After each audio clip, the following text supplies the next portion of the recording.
ఒక రాజుగారి ప్రధానమంత్రి హఠాత్తుగా మరణించాడు. ఆయన కింద 3 ఉపమంత్రులు ఉన్నారు. వారిలో ఎవరిని ప్రధానమంత్రిని చేయాలనే సందిగ్ధంలో రాజు చిక్కుకుపోయాడు. ఏ ఒక్కరికిచ్చినా మిగతా వారికి అన్యాయం జరుగుతుందేమోననే ఆందోళన అతనికి కలిగింది. కొద్ది రోజులకు రాజు నది తీరానికి వెళ్ళాడు.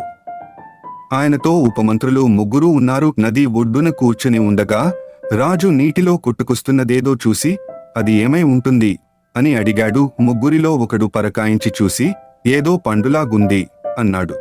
మరొకడు లేచి నిలబడి చూసి, అవును మహారాజా, మామిడి పండు అన్నాడు. ఈ లోపల 3వాడు లేచి తన కోటు తలపాగా తీసి ఒడ్డున పారేసి నదిలోకి దూకి ఈదుకుంటూ వెళ్ళి ఈ లోపల సమీపానికి వచ్చిన మామిడి పండును తీసుకుని తెచ్చి రాజుగారికిచ్చాడు.